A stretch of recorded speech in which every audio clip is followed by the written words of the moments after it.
all day long. All right. We have a question that came in through over the week. Hold on. It still says it's setting up my YouTube. I don't know. I'm just going to let it go. So someone over the past week sent me their initial contact, and I'm going to find it. They sent me what they send to people when they connect with them on LinkedIn, and they're looking for some critique on that. So I'm going to find what they send. I'm going to share it with you, and then we can give them some advice. I was going to say we can tear it apart, but I don't want to say things like that. So let's go here,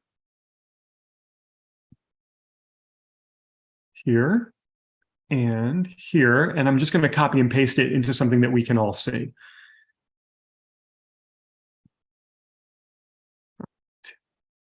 Copy. And I'm going to share my screen with you. Let's just make sure I am in fact live on YouTube.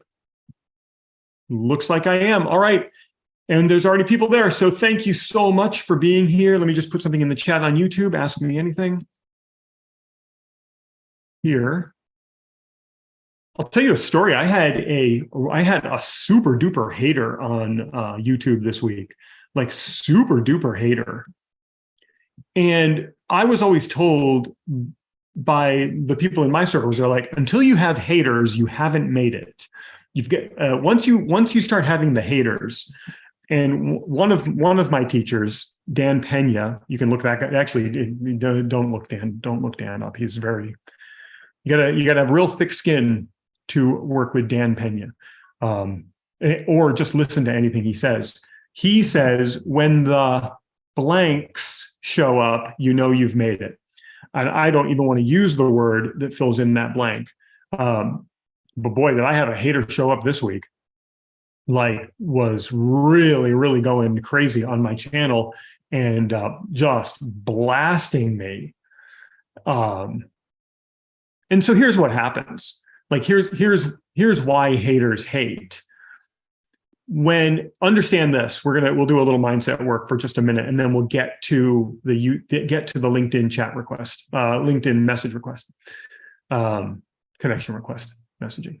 So here's what happens when somebody's actually coming in from a different way. So here's what happens when people criticize you or judge you, or when people say mean things about you, whatever. It's going to happen. People are going to say that. Generally, when someone judges you and says something about you, what they are doing is they are revealing to you the thing that they have inside that they are most afraid of people judging them about.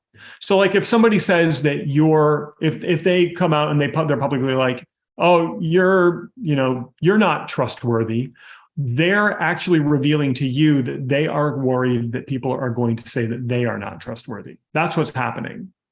So, and you should be aware of this. So like the next time you judge someone, because it's natural to do, and you have to learn how to regulate it and control it. So the next time you judge someone, look inside of yourself and say, what is it in me that I'm feeling like I need to judge that person? And then the next step after that is to find a time in your life where you displayed a similar behavior to that person. So like, for example, if you were to like judge someone based on some physical appearance, like somebody's overweight, if I were to go out and say, oh my gosh, look at that person, they're super overweight, that's, whatever, make a judgment about them. Well, what's actually happening is I'm revealing that I'm worried about people judging me for being overweight. And then I look back on my life and yeah, there was a time where I wasn't as fit as I am right now. It's happened to all of us. So that's what happens. So then when somebody comes onto your socials and they start flaming you, or they start showing up with hate, what they're revealing to you is that they are worried that people are going to feel the same way about them. And so I had this person show up on my YouTube channel this week and just go absolutely bonkers in the comments. And my normal guidance and advice to all of you is to just delete and block. Just delete or block, delete, whichever the order is that makes the most sense. But just get rid of them so they don't ever see you again. And then and delete them and then forget about it and move on. That's always my advice. And I have done that my whole life. Except for this week. I decided not to this week. For whatever dumb reason, I decided not to this week. I got the person's email and I sent them an email. And the email was, hey, the subject was following up on your YouTube comment. And then I was super nice. I was just super nice in the email. I'm like, hey, hi. Just felt like reaching out and following up with you on the comment that you left on like a bunch of my videos. It's all the same comment where you wrote this, and I pasted their comment in. I'm like, why don't we hop on a call and we can talk about this?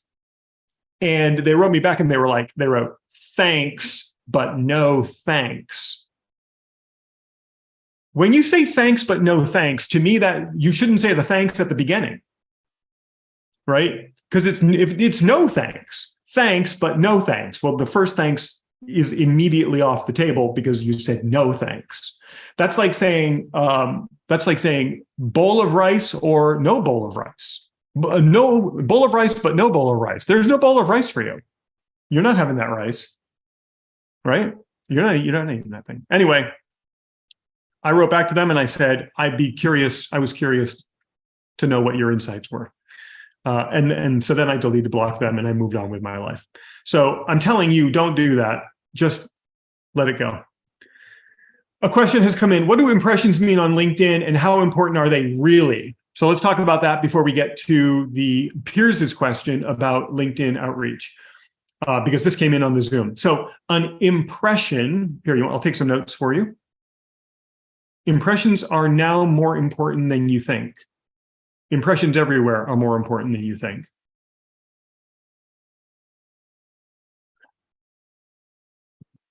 All right, I got the notes up. So we're talking about impressions.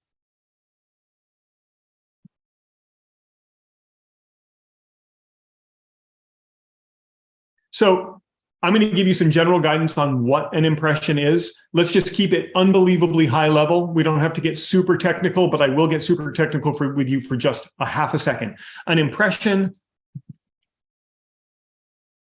is when someone sees your content.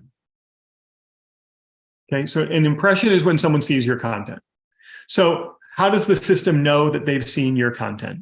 Well, they're scrolling on their phone and your content appears in their feed as they're scrolling. Do they have to stop on it and read it? No, it just has to go by the screen. Or they're on the computer and they've got the application open. They've got LinkedIn open and they're scrolling on LinkedIn. Do they have to stop and read it? No. As long as it went into their view, that's an impression. That's important to remember. And let me dog ear that. Dog ear. What does that even mean? I'm going to dog ear that. Oh, that's when you turn the page of a book down. You turn the corner of a book. I've never actually read a book in my life, so I don't know how to do that kind of stuff. It's true. I got through all of my schooling, I've got master's degrees and everything. I actually never read a book. You don't have to. You can read, listen, here's some guidance for you. You can read the first chapter, and sorry, if you're an author, pardon me, you can read the first chapter and the last chapter. You can pretty much fill in what goes on in the middle. Just about every book, I think you can do that. Actually, you could probably even just you could just read the title of the book and the last chapter. I might be wrong about that. Don't do that. So an impression is when someone sees your content. And this is important. Here's what we're going to dog ear. They don't have to read it. I do want to talk to you about that in a second. Now, if you want technical, if you really, really want to get technical, we know this from ad platforms who charge based on impression. They generally charge based on 1,000 impressions.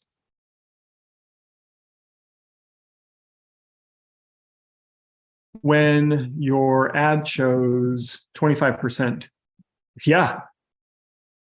When your ad shows 25% on screen, that counts as an impression.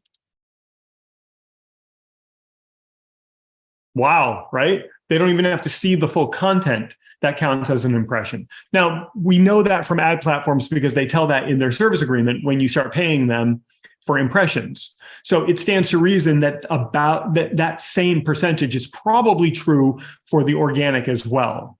So if somebody sees a quarter of your content, it's going to count. So why is this important? And why do we have to understand that they don't have to read this? Let's go back to the dog ear for a second. Here's the thing. Your goal is to get as many people who interact with your content as possible. So that means you want a high impression to interaction rate. So what's an interaction? Well, an interaction at the greatest level is somebody comments and asks a question, and then you answer the question, and then they respond. That's really great interaction. Sharing is also really great interaction. So any kind of human behavior that causes either conversation or the spreading of knowledge is interaction. We want to try to get as much of that as possible. What else is interaction? Liking, loving, a light bulb, clicking the light bulb. Some people will say, some people will say on LinkedIn, I think this gets a little bit ludicrous. Some people will say that that there's a difference between liking and light bulbing and all of that. Please don't worry about that. That's worrying about something that is really unimportant. Because there is also an interaction that is called, ready for this, secret sauce. I'm opening up the jar of secret sauce. I hope I don't spill it. Secret sauce time, and that is time on post. Okay, time on post is a huge signal of interaction. So you're scrolling away on the social media, you see something and you spend a lot of time reading it, but you don't do anything else. You don't share, you don't comment, you don't like. Doesn't matter. The system looks at how long you spent on that piece of content in seconds or minutes, but it's just a time. It's actually in Unix time. Which doesn't look like anything like regular time. It's Unix time is just like one big number. So it calculates your time on post. And your time on post is a huge indicator of your interaction with the content for a number of reasons. And pardon me for getting a little bit technical here, but what do the systems want? The systems want humans to come onto the systems and spend more time on the systems. We looked at this a couple of weeks ago. We looked at the comparison between, like, I think LinkedIn, people spend about 7.5 minutes on LinkedIn when they come on versus TikTok, 99 minutes, right? So you think about time on platform. If LinkedIn can get you to can get a human to stay on the platform longer, it benefits them because they can show more advertising to that person. The more time, it's like, if you walked into a store and then you instantly turned around and walked out, you're not particularly valuable in terms of revenue for that store. But if you walked into a store and browsed around and started picking stuff off, like let's say you go into Zara, right? And you're shopping around in Zara, you're trying to pick out like a leopard scarf or something like that, right? Because that's what I do on the weekends, try to find the animal print scarves. If I just walk into a Zara, and I actually never shopped at a Zara before, but I don't know what first thing that came to mind. If I walk in and then I turn around and leave, I don't provide any value. I'm gone. Even if I'm there for like a second, I don't provide any revenue value for Zara. But if I walk in and I start looking through the racks and I'm trying to find that tiger print scarf, I don't know. Now I have more value to them because I'm spending more time. They can position their products better for me. Same thing with like grocery stores. You go to the grocery store, you walk around the perimeter of the grocery store, which is where you really should be shopping anyways, and you get your fresh produce and your fresh everything else. you have a certain value to that store, but you start going up and down the aisles and they start placing all of the dumb stuff that all your kids want, and they start screaming at you in the middle of the grocery store, and you're embarrassing, you just buy it because you don't want them screaming at you anymore. You're more valuable to them. Platforms are the same way. They want to bring you to the platform and they want you to stay there. So time on post is a huge signal of interaction, and the platforms place a lot of value on that interaction because you've kept someone on the platforms longer. If you can even get someone to stay even a half a second longer, right? Let's imagine 1 million people log onto a platform an hour, and a half a second times 1 million, that's a lot of time. So your content, if you can get people to interact with it with a human behavior, or getting them to just read it and stay on there longer, you as a content creator become more valuable to the platform. Like, let that sink in for a second. You as you're all content creators at some level. You're all creating content for the platforms. The mindful way to create content, and I really think it's important to be mindful about this and many other things, but the mindful way to create content is to ask the question, am I giving the platform what they want? Am I giving the platform what they want? Am I creating content that the audience wants? Right. I know. Somebody says they're wrapping their brain around being a content creator. Listen, if you create content and you place it on, you don't have to be the whatever looking how you are in your kitchen doing whatever. You don't have to be that person. You're a regular human creating content. You're a regular human creating content. That's it. You're a content creator. And by the way, if you generate revenue from the content that you create because you get clients from it, then you're a paid content creator. Congratulations. So let me do some, am I creating content that the audience wants? Am I creating content that keeps people on the platform? I don't know how long people stay on my LinkedIn posts because LinkedIn won't tell me that. I wish LinkedIn would, but LinkedIn won't tell me how long people stay on my posts. I know, I can tell you this, people stay on my posts a long time because I write really long content or I create really long videos. And even if they abandon at 30%, I still kept them on the platform a long time. So are you creating content that the audience wants? That's paramount importance. And then, am I creating content that keeps people on the platforms? And so then how do we dig into this even further? How do we zoom in on this? And this was something that we talked about yesterday in the implementation workshop, Tom. We talked about this yesterday. How do I get people to engage with my content? Well, generally, there are 2 keys. First is the image that stops their scroll. So you need an image that as they're scrolling along, it's going to stop them in the scroll.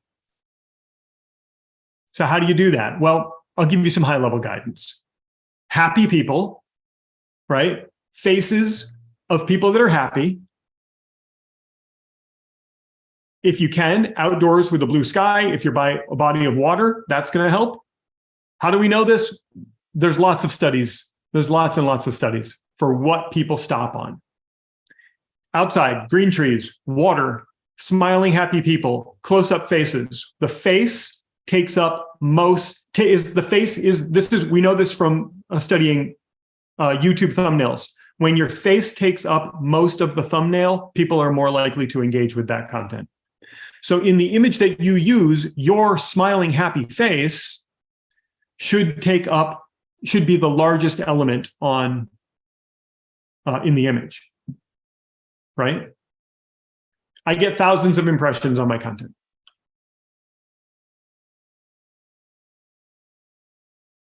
So your image is going to be the first thing that's going to stop the scroll. If you can't be happy in your pictures for whatever reason, you don't like your smile or whatever, you could try to fake it, but I think that's not going to work out very well for you. So just do your best. Do your best. Now, we also find in the other direction that unhappy, shocked, angry appearances will also get people to stop. That's the driving by a car crash and looking at the car crash kind of thing. They want to figure out why you're so unhappy or why you're angry and why you're making those faces. I won't do that because there is a optical bias that we know exists from studying. There's an optical bias on Facebook and on LinkedIn that people who are happier stay on the platforms longer. And because there's that optical bias, there's also a lexical bias in what you write. That if it helps people feel elevated and inspired, they'll stay on the platform longer as well.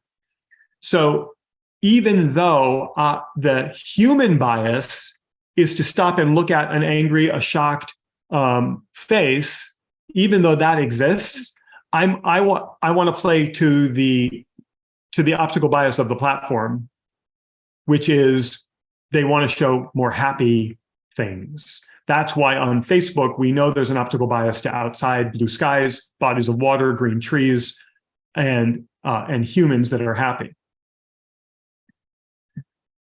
Somebody says, what do you use to create your pictures for your LinkedIn posts? I use Canva, and I can bring you into Canva and I can show you what I create. So how do we get people to stop and engage with our content? It starts with the image, right? You've got to have the right image that's going to get people to stop in the scroll. So that's number one. Are you concerned that you don't want to put your face on social media? I get it. I used to feel the same way until I found that the more that I did it, the more interaction I got, the more business I got. So I just started doing it. I released the hesitancy to do it. I figured it out. So just do it. Don't worry about it. Just do it. You're going to get everybody here. You're going to get weirdos reaching out to you. You're going to get haters. It's just going to happen. Just do it anyways. You're going to keep everybody. The moment you put yourself out there, everybody on the face of the earth is going to be slamming you with the sales pitches. All right. So the first thing, the two keys are the image that stops the scroll, and then your headline. Your headline or your first sentence. Okay. The first sentence of your content is what's going to encourage people to read through. So your first sentence has to really hit their need. So how do we do that? Well, one way of doing that is to answer a burning question that they have. So let me show you how to do that. Let's answer a burning question that your audience has. Let me share my browser with you.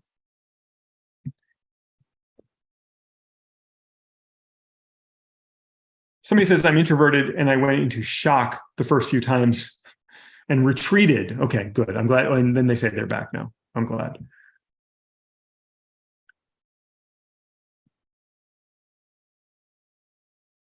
Tom, I'll do this for you for a fractional chief operating officer. I'm going to go to Google. Who's that? Anybody know who that is? On the thing of Google? Adelaide Hall. I don't know her. I bet she sings really good though, based on that picture alone. So everybody should go check out and listen to some of that music later today. Even if you don't like that kind of music, which I'm going to think, I bet you it's jazz. I bet she was a jazz singer just based on the picture. Go check that out. All right, you ready? Fractional chief. I'll do COO. I think that's what people would probably search for. I don't think that's Ella Fitzgerald, is it? I hovered over it and it said somebody else. It said a different name. Adelaide Hall. Okay. Fractional COO. I just searched for it. Tom, this is for you. So now I'm going to scroll down here to here. And I'm just going to start clicking on this until I get a bunch of these open. Here you go. Here is your course in becoming a ninja today. These should be the first sentences of your content. Why? Google has presented us with this section called People Also Ask. Google has used billions of dollars of their own artificial intelligence to figure out the top questions that people ask. Why? Because Google wants you using their platform. So they're going to make it as easy as possible for you to get the answers you're looking for. If you typed fractional COO because you have a question, but you're too lazy to type the whole thing, Google's going to play right into that. And it's going to say, well, these are the popular questions about fractional COOs or COOs in general. So these are the most asked questions. There's no fluff in here. And when I click on one, more open. And they are ordered where at the top, this is the most common. And at the bottom, this is the least common. And you just keep clicking and more keep opening. Hey, look at, let me get all of your content for you. It's right here. And so here's what you do. You just go here and you highlight this and you copy it. And then you create a spreadsheet and you paste it into the spreadsheet. And now what do I have? I've got like 15 of them open here. You've got like 3 weeks worth of content here. If you make these your first line of your content, the people who are interested in asking these questions are going to click and open. And they're going to consume your content. Think about all of the systems that are coming into play here. We're letting Google feed us the information we need to get more interaction from our audience. And this is not just your social posts. These are your blog articles. These are your articles on social media. These are titles for the videos that you make across all social media. Guys, you don't have to sit around and wonder what you should be creating. It's available to you right here.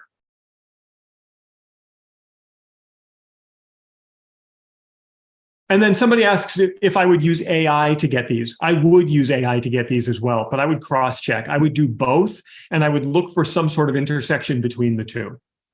I don't use ChatGPT. I use another AI. But I would ask that AI as well. And just see, I would see if there's any kind of cross-section. I can tell you this, Google's been doing this for almost 3 decades. Kind of going to err to Google. Kind of, you know? So now, yes, exactly. You've got it, Steve.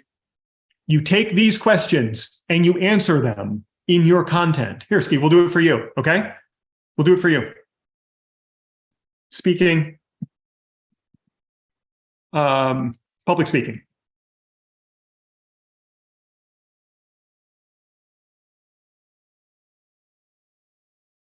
Oh, you did already. Okay, good. I'm glad you're doing the work. Yep, Jeremy, exactly correct. Exactly correct. That's 2 secrets. That's too much for me. I don't want to say that out loud because of the YouTube. I don't want that on YouTube. Like I'm not saying what Jeremy wrote out loud because we're broadcasting live on YouTube, and that is pretty good. That's a great idea. Okay, so here you go. You want to increase your interaction on social media? Answer the questions that your audience has. Make this the first sentence. You could also call out your audience. Here, let's do diversion. Let's do diversion. Let's do diversity and inclusion. Big topic. And you know what you're going to do when you see this? You're going to see that the number 1 question is, what is inclusion and diversity at work, Kim? Right? You're going to see that. And you're going to say, how does anyone not know this? Well, you are suffering from the curse of knowledge when that happens.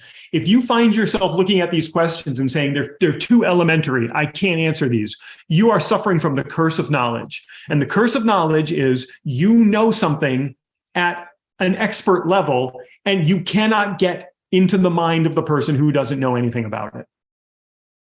And you must be aware. You must be aware when you are cursed with knowledge. Because if you find it impossible to get down to the level of the person who doesn't understand anything, then that curse is going to do you in. So curse is probably the wrong word. I don't know. I don't know any curses. I haven't spent any time in my life learning how to curse anyone. But you are, I was going to say plagued, but that's an even worse word. It's going to undermine you. Your knowledge is going to undermine you, right? So Jeremy says start at a 5th grade level. I like to start at a 4th grade level. I like to take my 4th grader and I like to explain something to him and say, what did I just tell you? And see if he can explain it back to me. Another way to do it, if you happen to socialize, is to go to a nightclub. And in general, in every nightclub, there's going to be like an older gentleman there. He's probably got like white hair and like a white beard or something, and he's going to be hanging all over you. You go there and you say to him, hey, I want to explain. He's drunk, by the way. And you ask a drunk person, you say, let me explain something to you. Can you explain this back to me? If a drunk person can explain something back to you, you've done a good job. I don't go to places like that because that's not my vibe, but you could tonight when you're out. Haven't forgotten about it. All right. So, but go to a 4th grade, 5th grade, 6th grade level, right? And so you just answer these questions. Look at Kim. Here are all your videos for the next month right here. These are all your videos for the next month. You want a few more? You want to go all the way to the end of the year? I'll just click a couple more times. Kim, why are you not making all of these videos, Kim? Right? Tom, this is the stuff. You don't have to guess. You don't have to, I know you will. You don't have to wake up in the morning and go, I wish I had an idea of what my audience wants me to talk about. So let's think about what we've just done here is we've unearthed the content that your audience wants. We know that impressions on platform are important. And we know that keeping people on your content is important because it keeps people on the platform. And that's what the platform wants. And if you give the platform what they want, they're going to treat you better. They're going to promote your content better. And then if you can, ready for this? If you can bring people to the platform because of your content, if your content is someone's first touch, first exposure, what was the entry point to the platform? If someone goes to my YouTube channel because they searched for something on Google and one of my videos was a result, and they clicked on that link and it brought them to YouTube, I was the entry point. YouTube is going to love me because I'm bringing people to the platform. And in that isolated case, I brought one person to the platform. But you know what? There are people in this community who tested something on YouTube and got runaway, tens of thousands of views of people from Google going to the platform. And you can look in your YouTube analytics to see how many external sources are driving people to your channel. The platforms are going to love you if you're the entry point, because you're bringing people there. That would be like if you were standing in front of like a restaurant. You're standing in front of a restaurant, and you're just standing there telling people, hey, you should go in and try the cassava in this place. You should really go in and try that cassava. You should do that. The restaurant's probably going to come out and say, thank you for sending all these people in. Would you like some cassava? And you're going to say yes, of course. So think of it that way. You're bringing people onto the platform. Thus concluding our conversation today about impressions. I know you didn't expect that long of an answer. I think Tom, sometimes I feel bad I just went for 41 minutes or 40 minutes on what is an impression.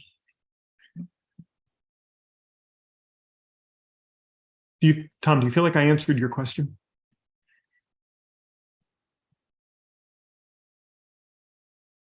Yes, I am drinking multiple drinks all at the same time. Okay, extremely helpful. Great.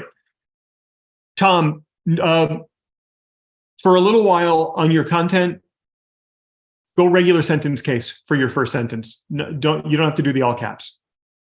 I think that was you. I think I saw you on social media doing all caps for your first sentence. Just go ahead and just do regular sentence case for a little while.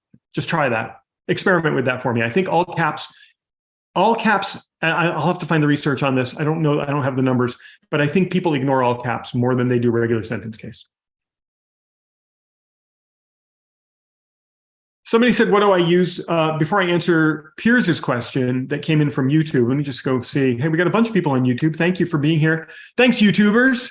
Thanks for hanging out with me here today. Somebody asked if I could show how I create stuff on Canva. I will do that. Do you want me to make a full training on how to use Canva? If one person says yes in the chat, I will make you a full training on how to use Canva.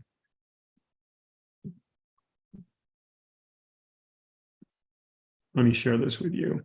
I'll open up. I have private client stuff inside of Canva, so I got to open up something before. You can't have me saying all of that stuff. So I'm just going to open something that I created. Somebody says they would love to learn how to integrate AI on Canva. Yeah, I can show you that. I can show you some really cool stuff. All right, so let me share my screen and I'll show you Canva and how I use it.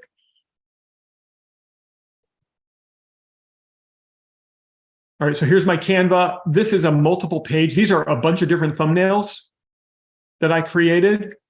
And you can see this one here. I misspelled something and I put it out onto social media with the misspelling and everybody called me out on it.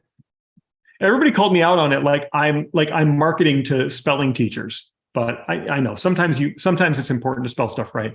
So here are some cool things in Canva. You can see this picture right here. If I go to edit this photo, what's so cool about this, I don't know if it's going to do it for me. Yeah, I used the background remover. So I'll give it a second to load. I don't know if I can turn it off. Restore.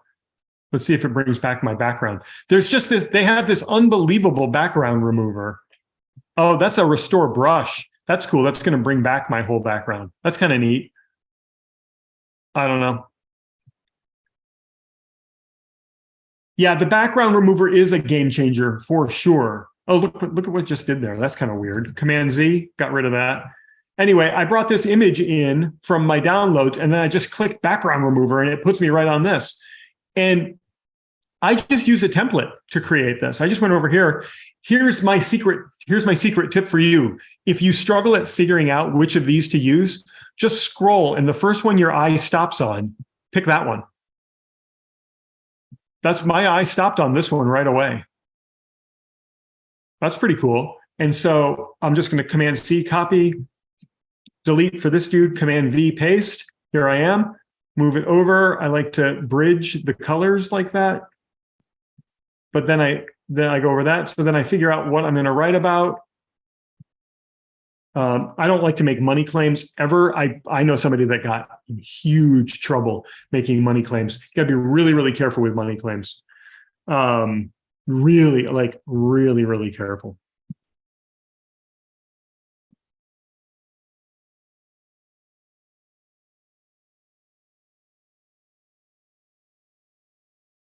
There you go. There's my thumbnail. How did I take that picture? Here's how I took that picture. When I record my videos that go on YouTube, I spend, you ready for this? When I record my videos for YouTube, I spend the first 2 minutes making faces at the camera. And I freeze, and so I'll go.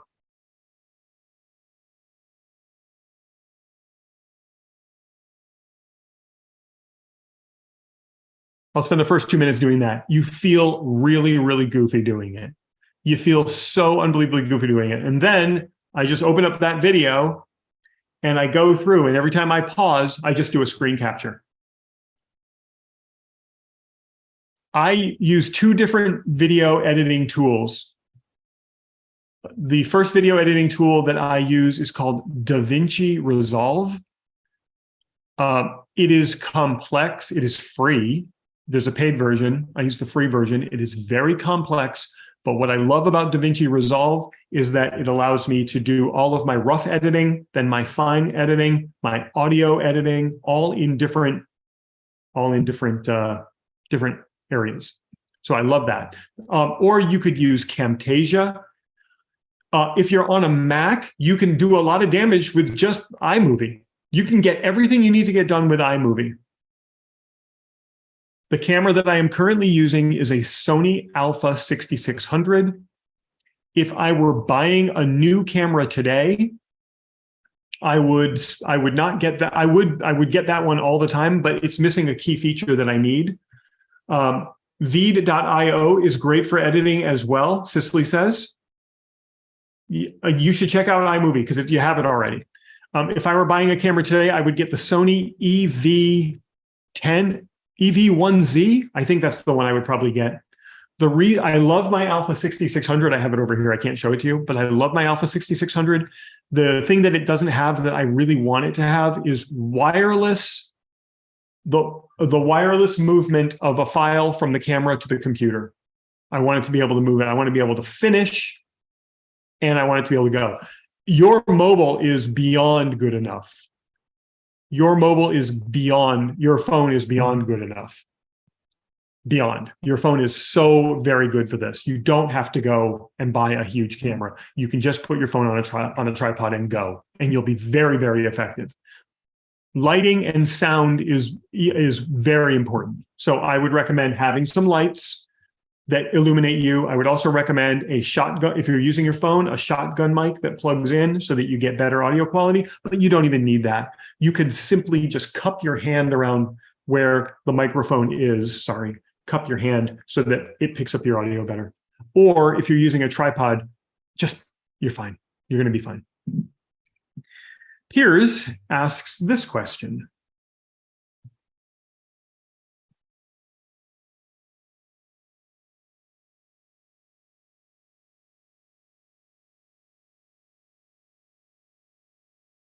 I want to make sure, did Tom tell me that I answered his question? I think extremely helpful. Yes, okay, good. All right. Thank you, Tom. Piers sends this out to his LinkedIn first level connections. I lost it. Let me go back and get it.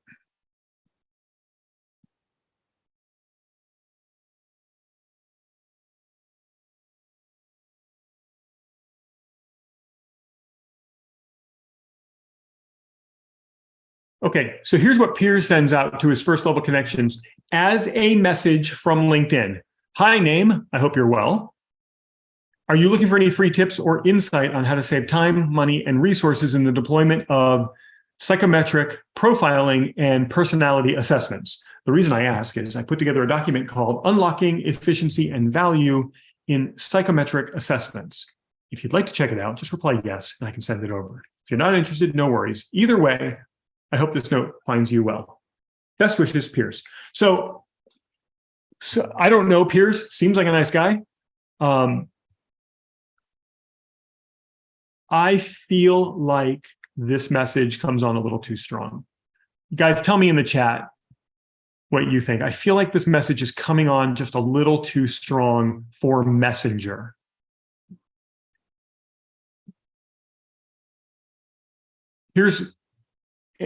Yeah.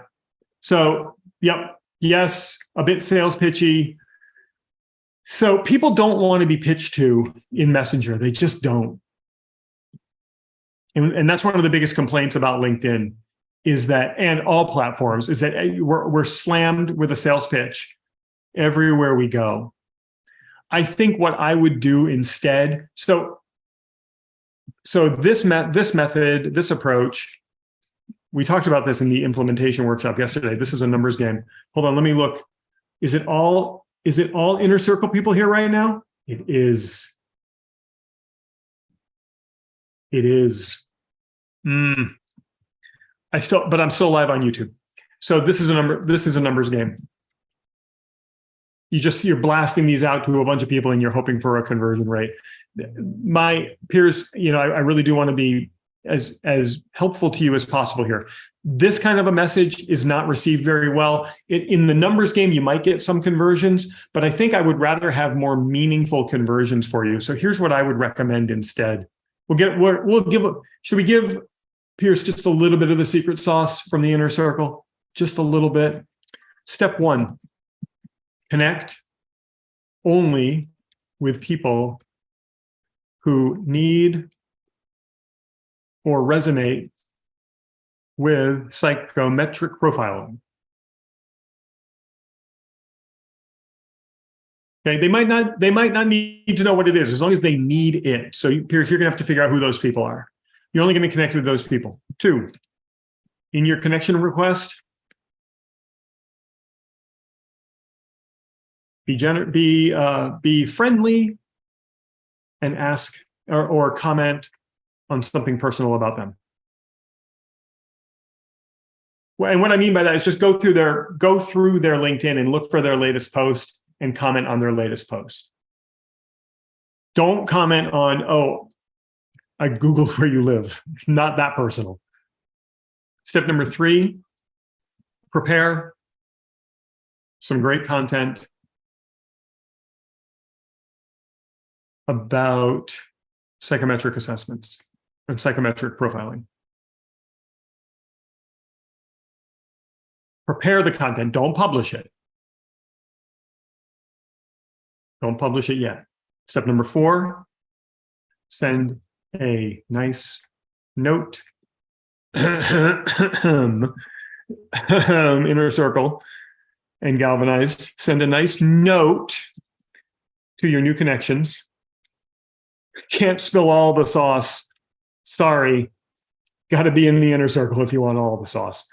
Send a nice note to your connections after they connect.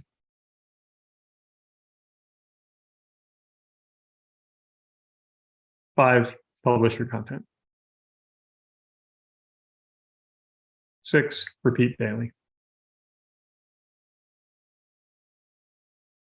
What's going to happen is your new connections are going to be more likely to see your content. And then in your content, you should make the offer for this document.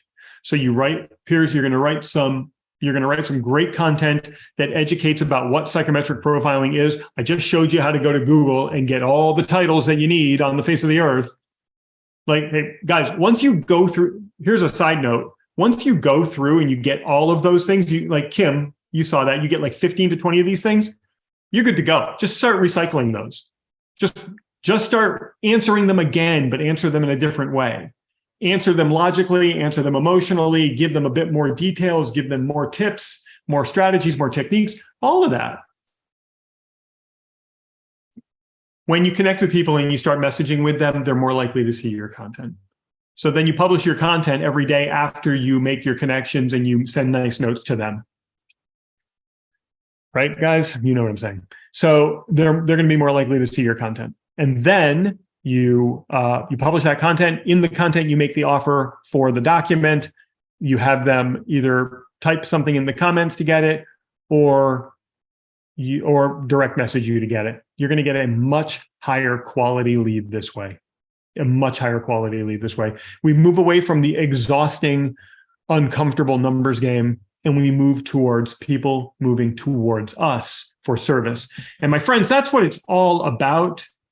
Is the demonstration of the demonstration of force, the demonstration of capability, the demonstration of authority, expertise, trustworthiness, well before any sort of a sales conversation. Transformation in advance of the sales conversation makes the sales conversation turn into a how do I get started conversation. I am so happy.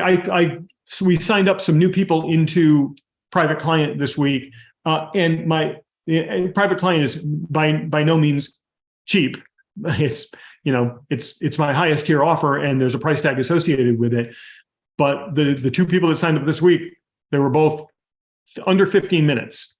They came from YouTube, they got on the call and they said, tell me about your different service offerings. I always start with the most expensive and work my way to the lowest barrier to entry. And both of them stopped me and they said, that's what I want. Let's go. Onboarded, started this week. Because they were pre-sold. I didn't have to do anything on the call. I just sat there and they said, tell me how we work together. Here's how we work together. You can do the same thing by getting out there and giving transformations in advance. You can all do it. You have it. You're here. You have access to the same things I do. I don't hide anything that I do from the inner circle. Or from Galvanize. I don't hide anything I do. I take you through everything I do. You just have to go out and execute on it. I cannot come there and put your fingers on the keys. Well, I can. I'm happy to, but there's a cost associated with that. And that's more than private client. That's where I'm going to show up at your house and put your fingers on the keys and yell at you until you do it. You don't need that. You just go to my videos. I'll yell at you in the videos. What was your biggest takeaway from our time together today? Would you please tell me in the chat what your biggest takeaway from our time together today was? I'm going to head over to YouTube, make sure I haven't missed anything over there. I got from WHO, WH space O sends me a big hello with a bunch of O's.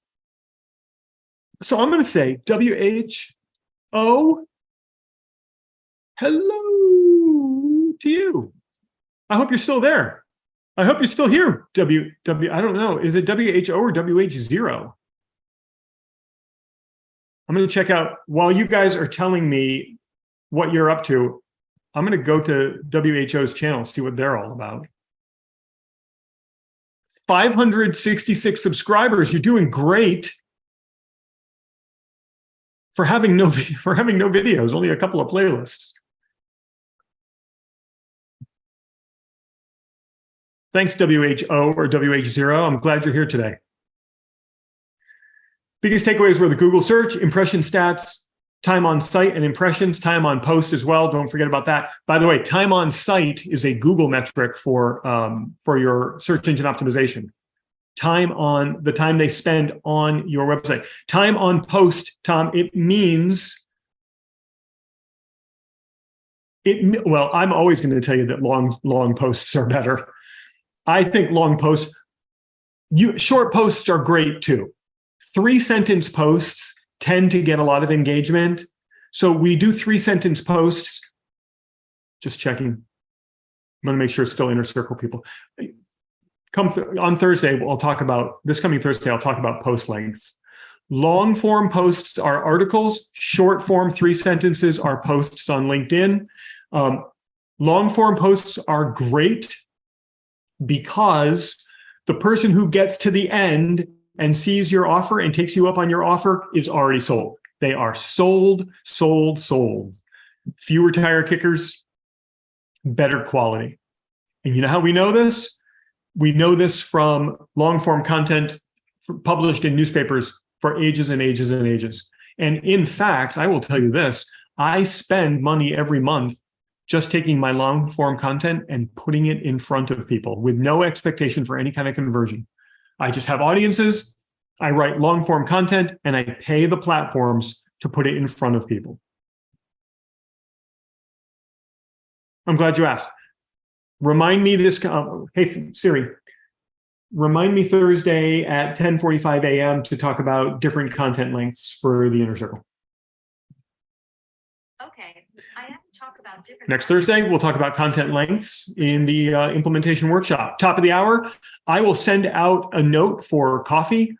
You want to come and have coffee with me at 2 o'clock today? That's in 1 hour's time. Would love to see you for a half an hour. We can sit and chat. I'll send that out through the mailing system right now. Grateful for all of you and for your time today. Thank you for your attention. Now go.